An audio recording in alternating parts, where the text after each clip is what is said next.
Happy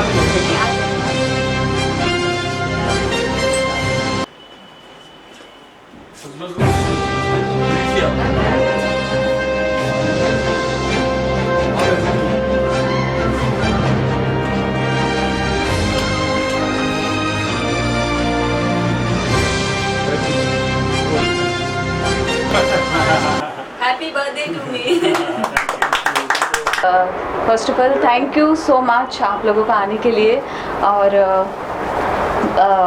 आई voting रहा जिस तरह का मेरे डायरेक्टर के साथ काम रहा, जैसे हमने किया, बहुत ही इंटरेस्टिंग और बहुत ही मज़ेदार रहा।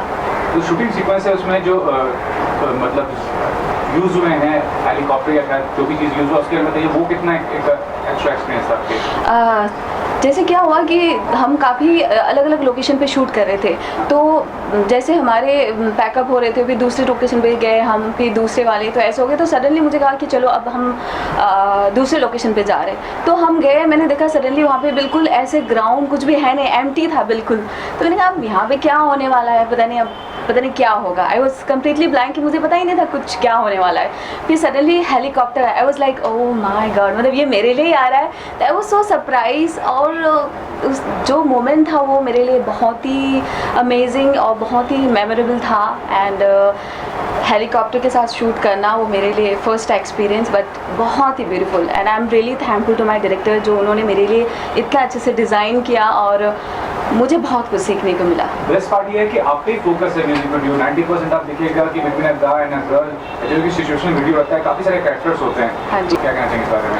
Very true, very true. जैसे कि जो मेरा टाइटल है मन चला, ये स्पेशली लड़कों के लिए बोला गया। जैसे मैंने आपको बताया कि मुझे लगता है कि एक लड़की वुमेन ओरिएंटेड चीज़ भी, एक सोलो लड़की भी बहुत चीज़ें कर सकती है। जैसे अगर आप मन चला लड़का कर रहा है तो इसमें लड़का को होना ज़रूरी नहीं है। आप सिर्फ एक लड़की को सोलो रखते हैं तब भी इस चीज़ को बहुत ही सुंदर ब्यूटीफाई करके इस चीज़ को ला सकते हैं। लड़की को आप सुंदर दिखा सकते हैं, ब्यूटीफाई कर सकते हैं, वुमेन ओरिएंटेड हो सकता है। ज़रूरी नहीं है कि आप हर लड़के वाला बॉयज़ सॉन्ग्स में लड़का को होना ज़रूरी है। बिना लड़के के भी ये चीज़ बहुत सुंदर हो सकता है, अच्छा दिख सकता है। और मुझे उम्मीद है कि जितने भी यंगस्टर हैं जो मेरे एज के हैं या फिर जितने भी आजकल के यंगस्टर हैं, उनको इस तरह के हैप्पीएस्ट और जॉयफुल, थोड़ा सा नॉटीनेस, ऐसी चीज़ें अच्छे लगते हैं। और मैं उम्मीद करूँगी सबको बहुत पसंद आएगा और पसंद करेंगे लोग।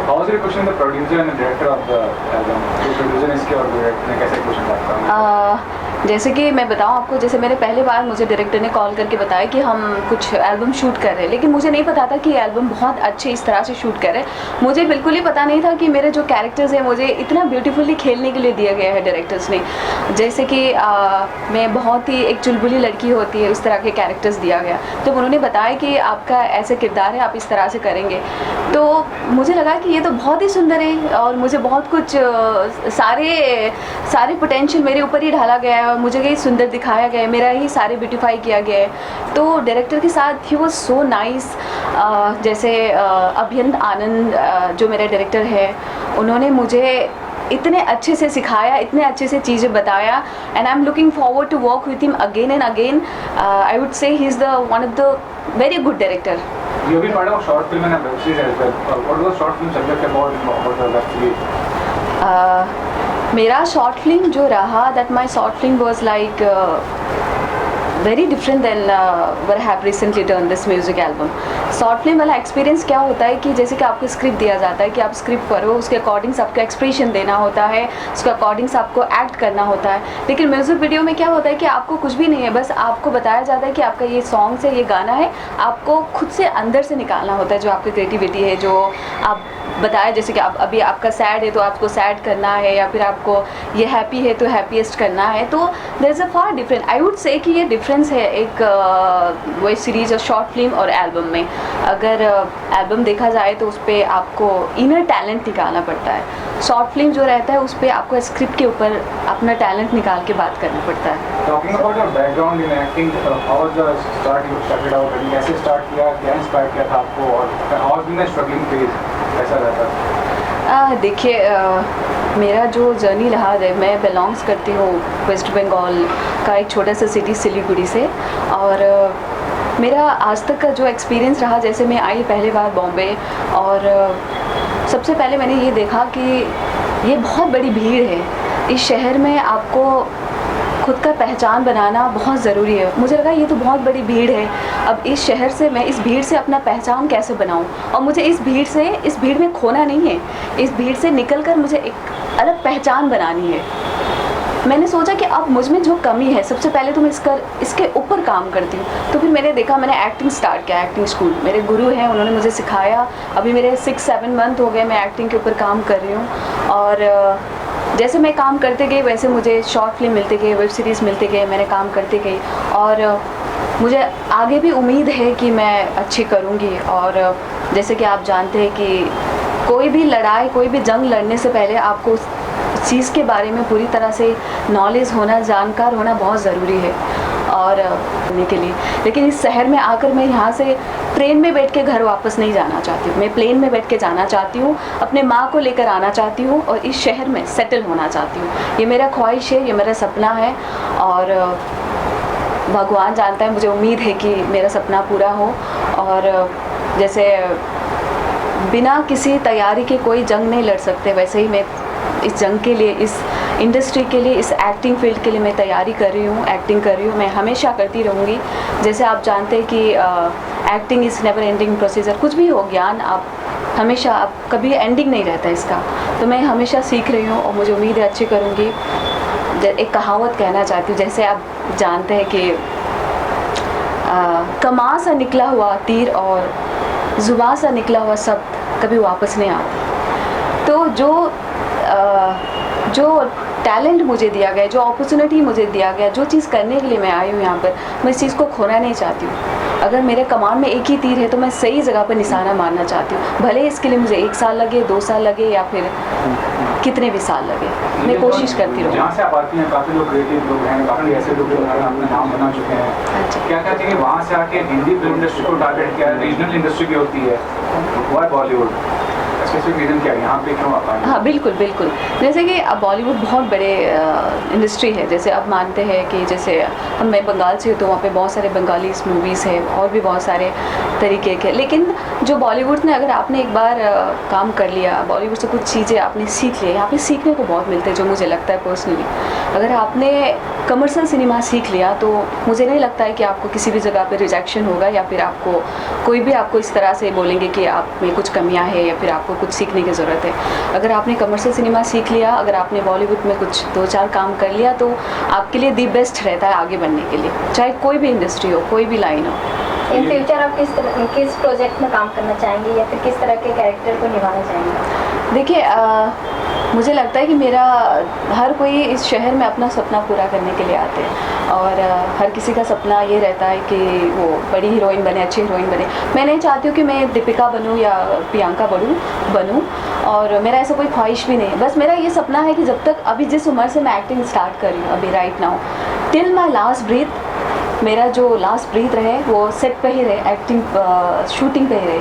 बस यही मेरा ख्वाहिश है। कविता, आपने गुरु का नाम लिया था अभी सवाल में, तो आपके मेंटर या गुरु जो आपको इंस्पायर करते रहते हैं वो कौन है? अगर थोड़ा सा उनके बारे में बताएं और कुछ कहानी या कोई किस्सा उनसे जुड़ा हुआ। हाँ जी, जैसे मैं सबसे पहले बॉम्बे आई थी तो मुझे एक्टिंग सीखना बहुत ज़रूरी था। तो मुझे एक गुरु मिले जो डायरेक्टर हैं, बहुत बड़े डायरेक्टर हैं। उन्होंने मुझे जो चीज़ें सिखाई, आज जो भी हूँ मैं, आज जो भी 2 शब्द आपको सामने बोल पा रही हूँ, मैं मेरा सारा क्रेडिट उनको ही देना चाहूँ।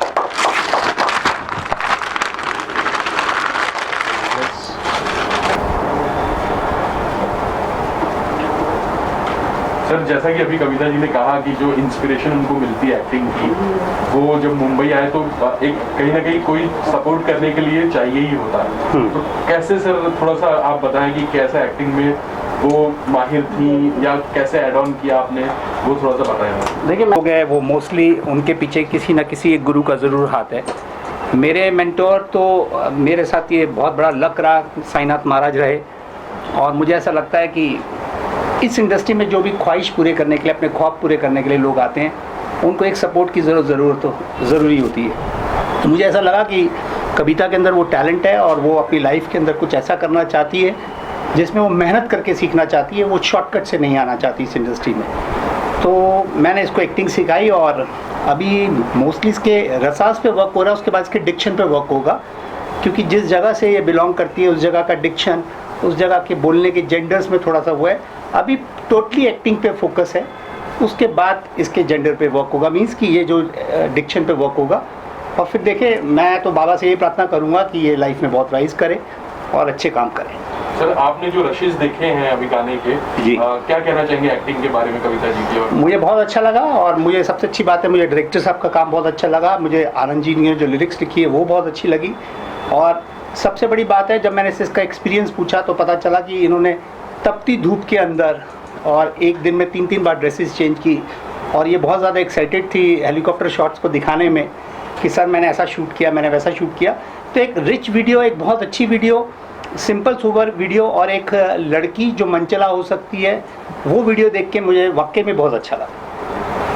आज सर वैसे दोहरी खुशी का मौका है, आज एल्बम भी रिलीज हो रहा है और कविता जी का बर्थडे भी है सर। जी, जी। तो क्या प्लान है सर, कैसे आप लोग सेलिब्रेट करने वाले हैं ये? और आज केक भी आप लोग लेकर आए हैं सर। आप सबसे बड़ा सेलिब्रेशन तो आज आप मीडिया भाई लोग आ गए, सब लोग, इससे बड़ा सेलिब्रेशन मुझे नहीं लगता लाइफ के अंदर किसी का भी हो सकता है, और किसी आर्टिस्ट का हो सकता है। जैसा अभी मैं सुन रहा था, इसने बोला कि मैं जिस एज में आई हूँ टिल माई लास्ट ब्रेथ मैं सेट पे अपने वर्क करती रहूँ और मेरी लास्ट ब्रेथ वहीं हो, तो ये कहना, इसका मतलब कि ये आदमी बहुत डेडिकेटेड और डिवोटेड है।